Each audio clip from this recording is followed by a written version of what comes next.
विद्यार्थियों, आज हम कक्षा 8वीं वर्ग और वर्गमूल प्रश्नावली 6.3 के 5 और 6 सवाल करवाएंगे। 1 से 4 तक मैं आपको पिछली वीडियो में करवा चुका हूँ।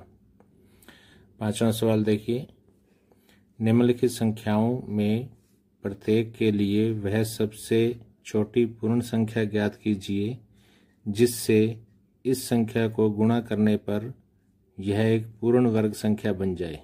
इस पूर्ण वर्ग संख्या का वर्गमूल भी ज्ञात कीजिए। यहाँ देखिए 252, 180, 1008, 2028, 1458, 768। तो बच्चों, पहले सवाल की रकम है 252। इसके हम अभाज्य गुणनखंड करेंगे। अभाज्य गुणनखंड करना मैं तुम्हें पहले भी बता चुका हूँ। यहाँ देखिए पीछे सम संख्या है तो ये 2 से जाएगी। 2, 2 एकम 2, 2 दूनी 4, 2 चिके 12। फिर पीछे सम संख्या है, फिर 2 पे भाग होगी। 2 चिके 12, 2 तिये 6। अब विषम संख्या है तो ये 2 पे भाग नहीं होगी, तो ये 3 पे हम ट्राई करेंगे। 3 से भाग करने का नियम तुम्हें बता चुका हूँ। सभी संख्याओं का जोड़ 3 से भाग होना चाहिए। 6 और 3 9, 3 से भाग हो रहा है तो ये 3 से भाग हो जाएगी। 3 दूनी 6, 3 एकम 3। ये भी 2 और 1 3, 3 से भाग हो रही है। 3 7 21, 7 एकम 7। अब ये 252 के अभाज्य गुणनखंड हो गए। 2 गुणा 2 गुणा 3 गुणा 3 गुणा में 7। बच्चों, पूर्ण वर्ग संख्या में क्या होता है? 2 के जोड़े होते हैं।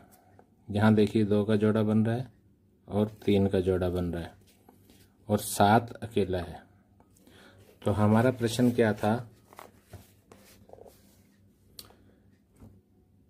निम्नलिखित संख्याओं में से प्रत्येक के लिए वह सबसे छोटी पूर्ण संख्या ज्ञात कीजिए जिससे इस संख्या को गुणा करने पर पूर्ण वर्ग संख्या बन जाए। तो सबसे छोटी संख्या कौन सी होगी? 7। अगर हम इसको 7 से गुणा कर दें तो ये संख्या पूर्ण वर्ग संख्या बन जाएगी। तो एक आंसर तो हमारा ये आ गया, सबसे छोटी पूर्ण संख्या बराबर 7। दूसरा आंसर इसका ये है, इस पूर्ण वर्ग संख्या का वर्गमूल भी ज्ञात कीजिए। तो सबसे पहले तो हमने ये बताना है कि ये पूर्ण वर्ग संख्या कौन सी बनी। तो पूर्ण वर्ग संख्या के लिए हम क्या करते हैं? 2 गुणा 2 गुणा 3 गुणा 3 गुणा 7 गुणा में 7, इन सब की गुणा कर लेंगे तो ये आ जाएगा 1764। यानी अब हमने दूसरा आंसर ये देना है कि इस पूर्ण वर्ग संख्या का वर्गमूल क्या होगा। ये 1764 अब पूर्ण वर्ग संख्या है और इसका वर्गमूल होगा, इनमें से एक एक टुकड़ा ले लेंगे। 2 गुणा में 3 गुणा में 7, 7 21 दूनी 42। यानी कि एक आंसर हमारा ये आएगा, सबसे छोटी पूर्ण संख्या होगी 7, जिससे हम गुणा करें तो ये संख्या पूर्ण वर्ग बन जाए। और दूसरा आंसर आ गया, पूर्ण वर्ग संख्या का वर्गमूल क्या होगा? 42। तो चलिए अब छठा सवाल करते हैं। निम्नलिखित संख्याओं में प्रत्येक के लिए वह छोटी पूर्ण संख्या ज्ञात कीजिए जिसमें इस संख्या को भाग देने पर वह एक पूर्ण संख्या बन जाए। इस तरह ज्ञात की गई संख्या का वर्गमूल भी ज्ञात कीजिए। इस सवाल में और इस सवाल में केवल थोड़ा सा अंतर है। इसमें हमने गुणा किया था और इसमें हमने भाग करना है। तो चलिए एक सवाल इसमें भी करते हैं। ये है 2925। इसके हम अभाज्य गुणनखंड बना लेंगे। पीछे 5 है तो 5 से जाएगा। 5 5 25, 4 बच गया। 5 8 40, 5 5 25।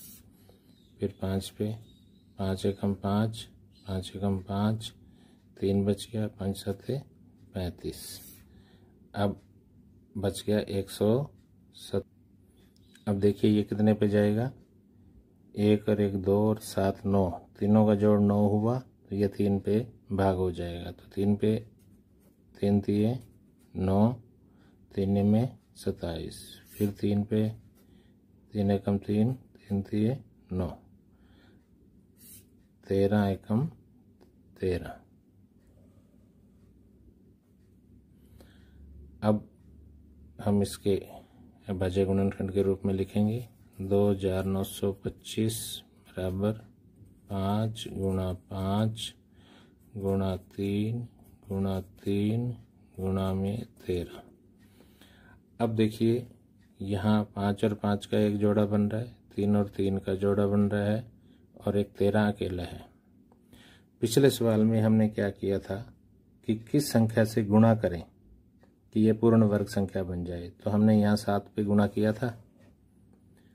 लेकिन इस सवाल में पूछा गया है कि किस संख्या से भाग दें कि ये पूर्ण वर्ग संख्या बन जाए। तो यहाँ भी जो अकेली रकम रहेगी 13, तो अगर हम इसको 13 से भाग कर दें तो पूर्ण वर्ग संख्या क्या होगी, 5 गुणा में 5 गुणा में 3 गुणा में 3, 5 गुणा में 5 गुणा में 3 गुणा में 3, ये हो जाएंगे 225। और इसका वर्गमूल क्या होगा, 225 का वर्गमूल बराबर 5 गुणा में 5 गुणा में 3 गुणा में 3, इन दोनों में से एक एक टुकड़ा ले लेंगे, 5 गुणा में 3 बराबर 15।